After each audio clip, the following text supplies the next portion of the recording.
हमारा राज्य राजा राम के अधीन ही तो है। राजा राम हम सब के महाराज हैं। अयोध्या का ध्वज इस आकाश पर सबसे ऊंचा लहराता है। और उस समय राजा राम ने अपने सिंहासन पर बैठकर जो निर्णय हमें सुनाया, उसका सम्मान करना, उसका पालन करना मेरा कर्तव्य था। किंतु मेरा मन उस निर्णय को मानने के लिए सच नहीं था। और तभी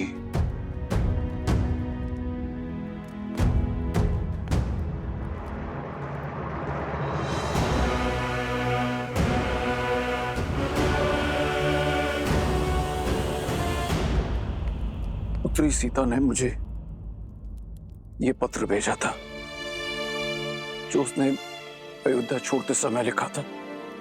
इसमें उसने मुझे उसे ढूंढने से मना किया था।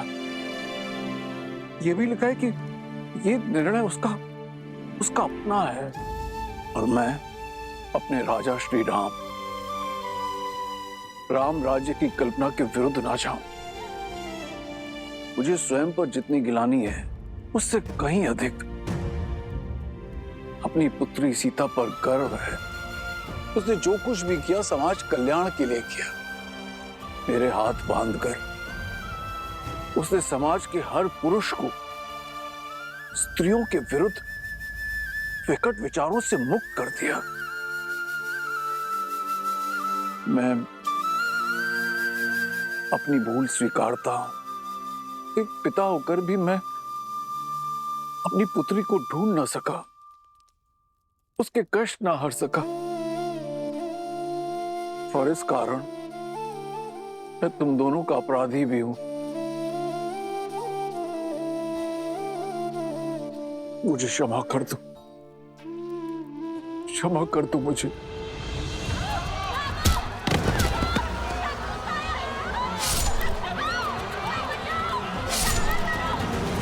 क्षमा कर दो मुझे। नहीं महाराज, आप हमसे क्षमा मत मांगे। आप हमसे बड़े हैं। बड़ा उसमें भी बड़प्पन तो नहीं दिखा पाया ना।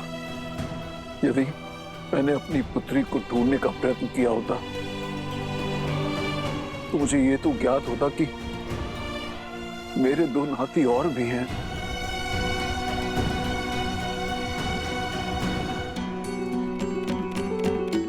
यदि हमारी बातों ने आपका हृदय आहत किया तो हमें क्षमा कर दीजिए। बालपन से सीखता है संबंधों का महत्व और उनका मूल्य अशुभ घड़ी में समझ में आता है। विकट परिस्थिति में यदि वो साथ दे तो वो अपने होते हैं। और हमारी माता अकेली थी, बस उसीलिए दुखी थे हम।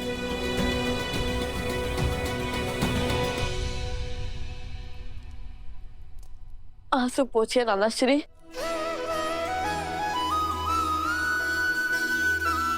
नानाश्री, एक बार पुनः कहो। अपने आंसू पोछिए। अपने आंसू पोछिए नाना श्री। जब अपनी पुत्री सीता से मिलूंगा तो एक राजा नहीं, अपितु पिता होने के नाते उससे क्षमा अवश्य मांगूंगा।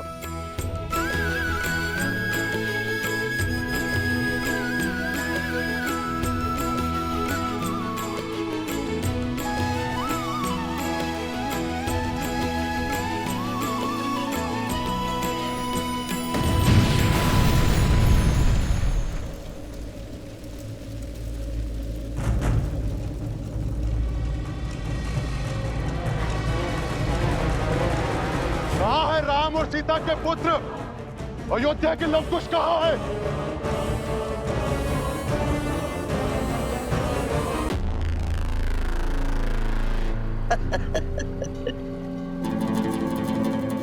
कहने को श्री राम की परछाई श्री राम और अपनी प्रजा के प्रश्न का उत्तर नहीं दे पाए। बताइए, अयोध्या में चल रहा ये महोत्सव, ये उत्साह सब सब स्वांग है, स्वांग। कैसा स्वांग? हमारे भोले भाले मन को छलने का स्वांग, हमारे विश्वास को तार तार कर देने का प्रयास। हम भी कितने मूर्ख हैं, नहीं? अच्छा, एक बात बताओ, सबसे पहले क्या हुआ? सबसे पहले वो दोनों लव और कुश यहाँ आए और रामायण के कुछ दोहे, कुछ श्लोक और कुछ गीत गाकर सबका मन मोह लिया।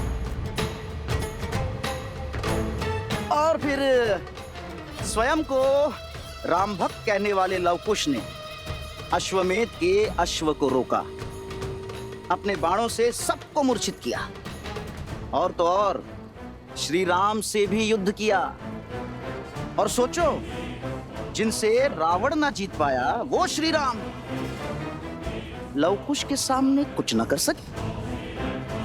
और फिर श्री राम ने अपने ही शत्रुओं को यहाँ यज्ञ में आमंत्रित किया। आपको महारानी सीता के दर्शन करने हैं ना, आइए यज्ञ स्थल पर। बात तो उचित है। और फिर जब अयोध्यावासी लवकुश के विरुद्ध हो गए, तब स्वयं हनुमान जी उन्हें बचा कर ले गए। और तभी हनुमान जी, श्री राम और लवकुश ने मिलकर एक षड्यंत्र रचा। उसी षड्यंत्र के अधीन यहां लवकुश ने सबसे पहले सभी स्त्रियों के भीतर प्रतिशोध की चिंगारी भड़काई। वहां श्री राम ने सभापतियों और मंत्रियों की पत्नियों को सभा में बुला लिया। और इतना ही नहीं, लवकुश की उद्दंडता का समर्थन भी किया। और फिर लवकुश ने प्रजा के भावों के साथ खेलकर रामायण के स्थान पर सीतायन का गान आरंभ कर दिया। और हमें बहलाकर यह सत्य प्रकट किया कि वो दोनों और कोई नहीं, देवी सीता के पुत्र हैं। हम बह गए भावनाओं में, हैं? बह गए, करने लगे सीता को अयोध्या में लाने की विनती, और बिना सोचे समझे अपनी पावन धरा को अपावन करने का प्रयास। उन्होंने ये स्वांग रचा ही इसलिए है कि देवी सीता अयोध्या लौट सके। ये बात हमें मिलकर और भी पुरुषों को समझानी होगी। एक साथ मिलकर श्री राम से प्रश्न करना होगा। किंतु कैसे? हमें तो कोई श्री राम के समीप भी जाने नहीं दे रहा। ये तुम मुझ पर छोड़ दो। उचित समय पे और उचित स्थान पर अयोध्या पुनः सिया राम से अवश्य प्रश्न करेगी।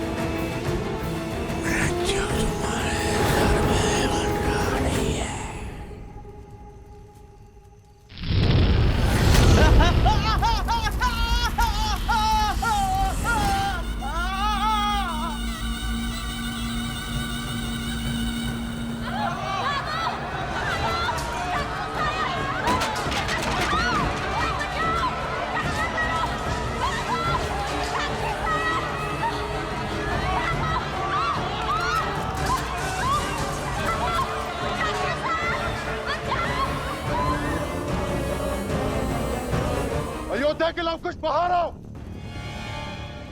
आज उनका काल आया है। जिस प्रतिशोध की अग्नि मुझे जला रही है, उस अग्नि को शांत करने के लिए उन्हें स्वाह होना पड़ेगा। लवकुश, तुम दोनों भीतर जाके छुप जाओ। इस दुष्ट का संहार हम करेंगे। सेनापति!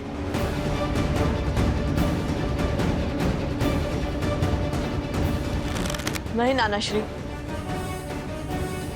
रघुकुल का नियम है कि जिसे ललकार मिले वही प्रहार का उत्तर देता है, और ये हमें पुकार रहा है। तो इसका भी सामना हम ही करेंगे। नहीं, मेरी सीता तो मुझसे दूर हो गई, पर उसके अंशों को दूर नहीं होने दूंगी। नहीं।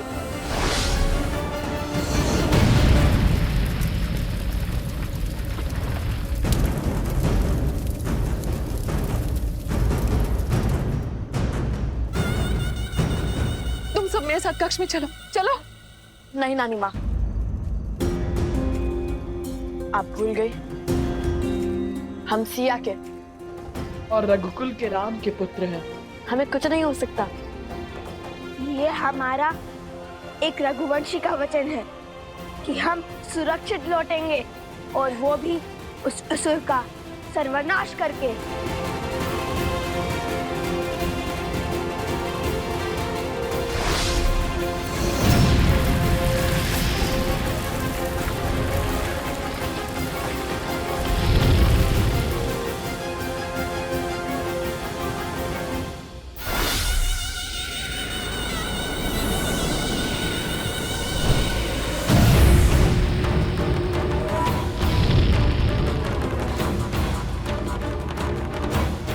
कहाँ छुप कर बैठे हो लोग? कुछ बाहर आओ, पिंगलाश तुम्हें चुनौती दे रहा है।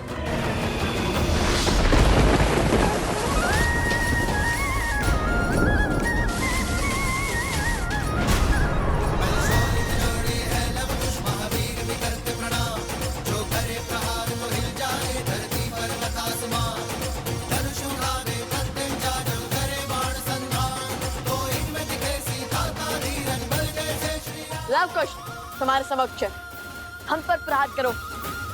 इन निर्दोषों पर क्यों वार कर रहे हो? अपने संहार के लिए सज हो जाओ। आकार से बड़े शब्द हैं तुम्हारे। आज वर्षों से जल रही मेरी प्रतिशोध की अग्नि शांत होगी। शीघ्र ही ज्ञात होगा तुम्हें। आक्रमण! तुम दोनों के अंत के बाद तुम्हारे रक्तपान से होगी मेरी अग्नि शांत।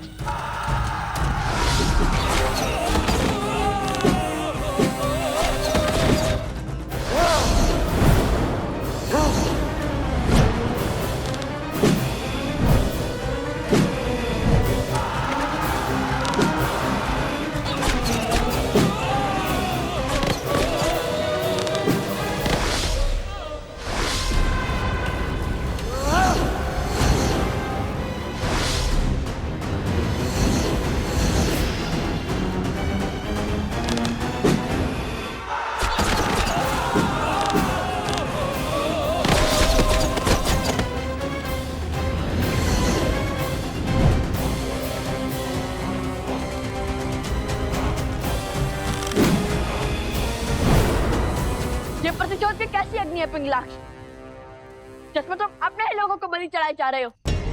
बताओ, इस अधर्म के भागी क्यों बन रहे हो? हमसे तुम्हारी क्या शत्रुता है? इससे पहले कि ये अग्नि तुम्हें ही भस्म कर दे, सब कुछ छोड़कर प्रभु श्री राम के शरण में आ जाओ पिंगलाक्ष। बस!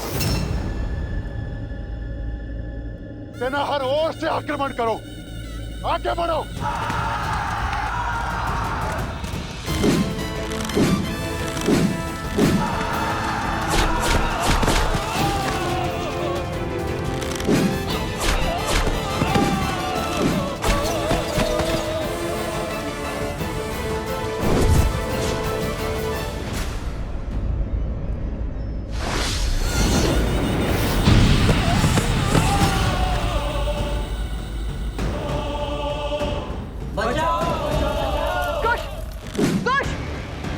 तुम जाकर उन्हें बचाओ, मैं इन असुरों का सामना करता हूँ। जाओ, जल्दी जाओ।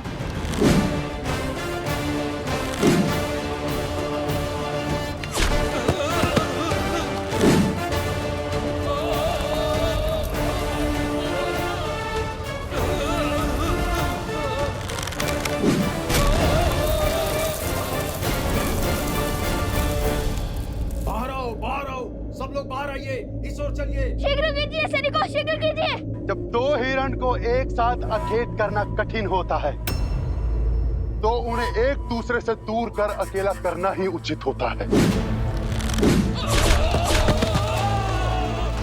शीघ्र कीजिए, सब सुरक्षित तो है ना? जाइए जाइए।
आक्रमण! सावधान असुर।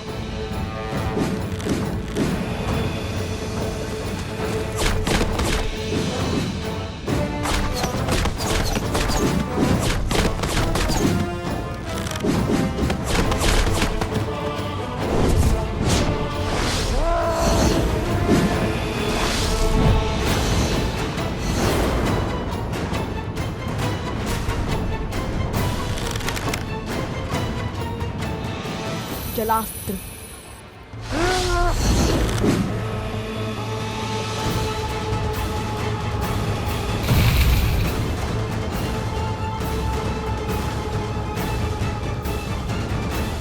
जलास्त्र। जलास्त्र।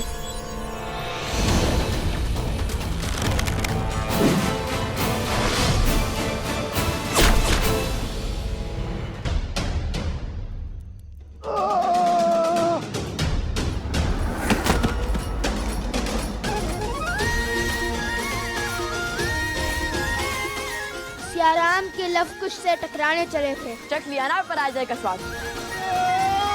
चलो भागो यहाँ से।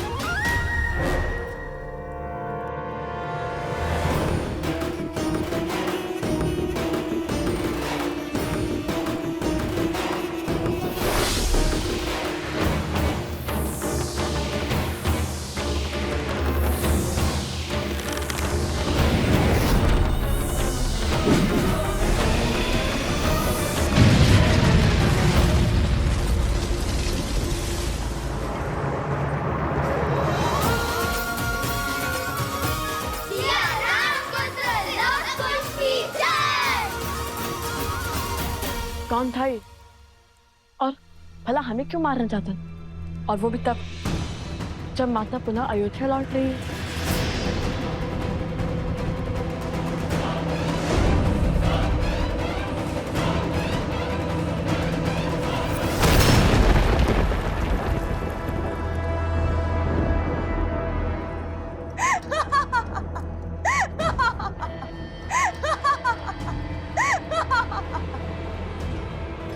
मेरा सेवक तुम्हारा अंत नहीं कर पाया तो क्या हुआ? मैं शूर्पणखा करूंगी तुम्हारा अंत।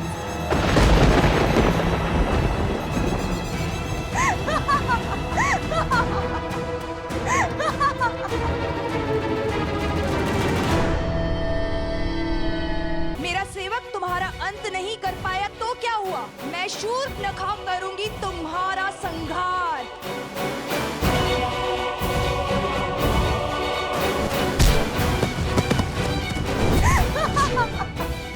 लो कुश, जानती हूँ कि हर माया की काट खोजने में सक्षम हो तुम दोनों।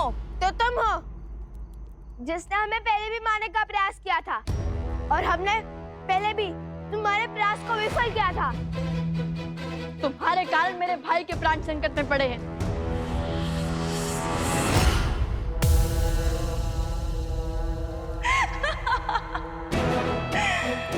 उस समय तो केवल प्राण संकट में पड़े थे, परंतु आज तो पखेरु हो जाएंगे, तुम्हारे भी और तुम्हारे भाई के भी। आज साम दाम दंड भेद सारी युक्तियां लगाकर, सारी शक्तियां लगाकर रघुवंश के कल और कुल का अध्याय ही समाप्त कर दूंगी मैं।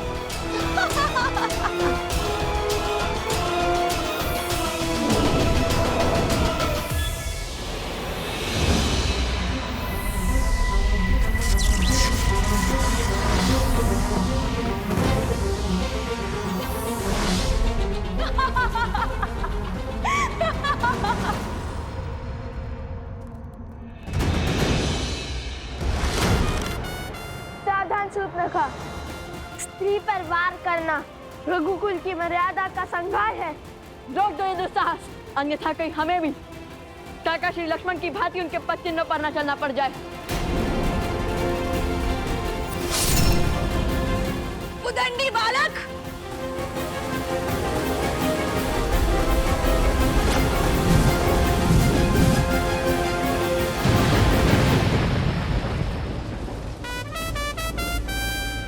असंभव।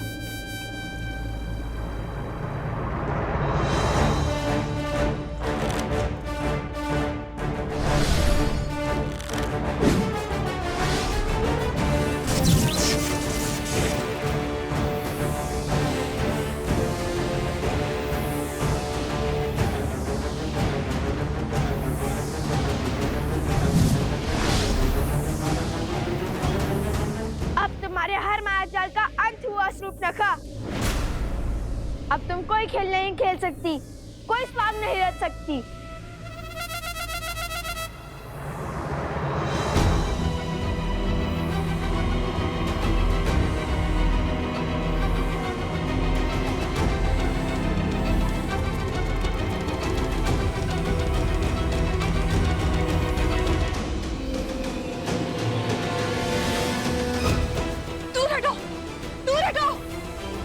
ये स्त्री नहीं, राक्षसनी है। इसका वध इसी क्षण होना चाहिए। मारो इसे। अरे सिया राम के वियोग का कारण भी तो यही है, मारो इसे।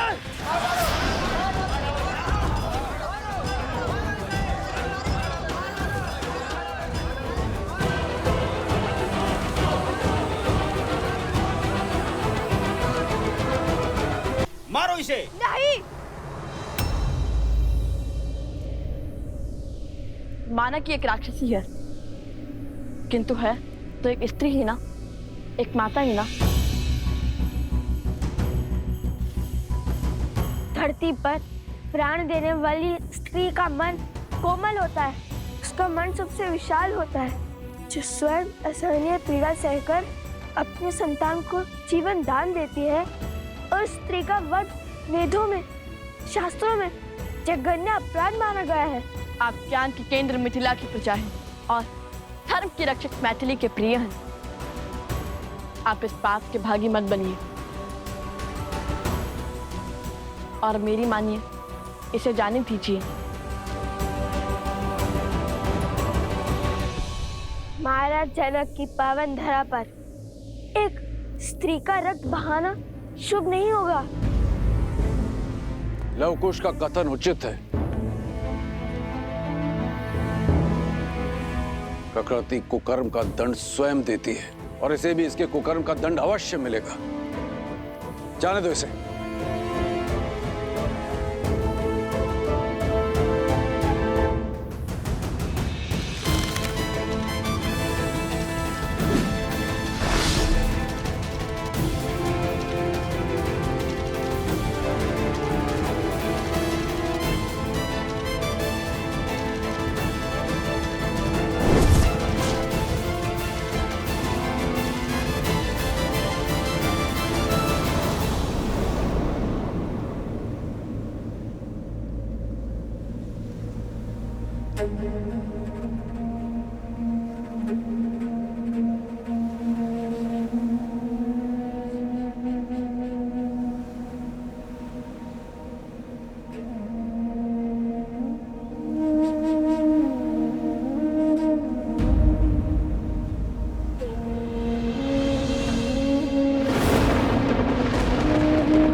जब ब्रह्मदेव से वरदान प्राप्त करने के बाद पर आपने अपने पाँव रखे थे और आपने अपना दिग्विजय आरंभ किया था।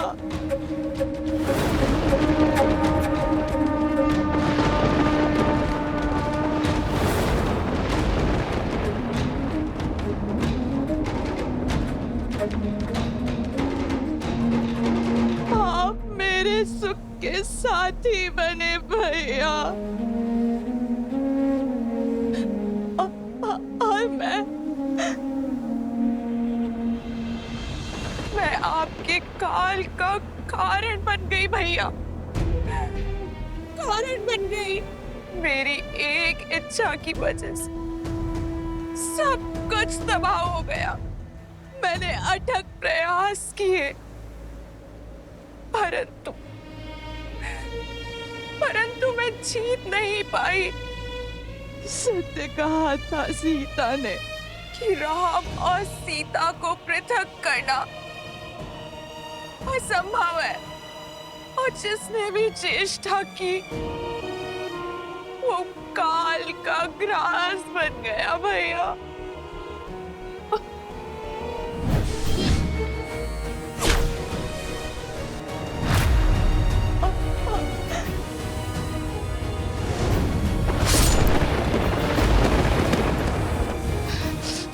मारो इसे। नहीं, माना कि एक राक्षसी है, किंतु है तो एक स्त्री ही ना। और मेरी मानिए, इसे जाने दीजिए। और आज उन्हीं राम और सीता के पुत्रों ने मुझे बचाया। जिस राम और सीता को पृथक करने के प्रयास में इस समस्त चक्र का आरंभ हुआ। सत्य कहा था सीता ने कि संसार को दोष देते देते मैं स्वयं के भीतर झांकना तुम भूल ही गई। तुम्हारे हर शब्द की प्रतिध्वनि अभी भी मेरे कानों में गूंज रही है सीता। खेद है मुझे। मेरा परिवार, मेरे कुल का सर्वनाश का कारण मैं बन गई। अब मुझे शीघ्र जाना होगा अपने कुल, अपने भैया दशानन के पास, ताकि मैं उनसे क्षमा मांग सकूं।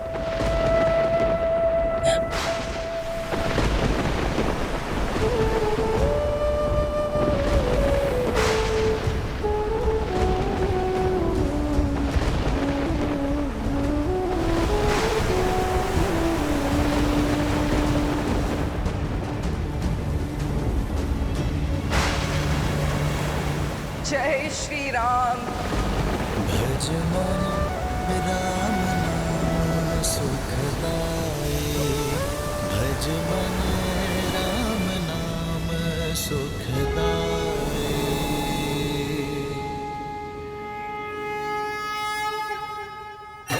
जय श्री राम, जय श्री राम, जय श्री राम, जय श्री राम, जय श्री राम, जय श्री राम, जय श्री राम, जय श्री राम, जय श्री राम, श्री राम, श्री राम, श्री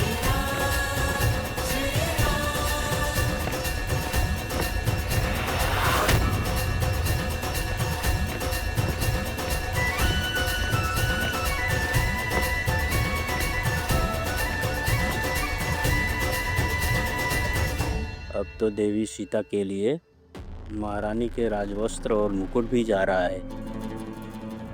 अब तो अपनी योजना बताओ।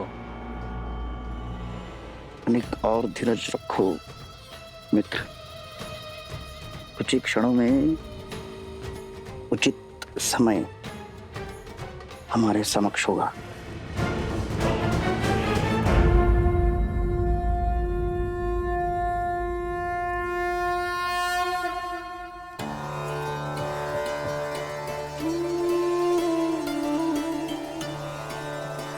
सीता,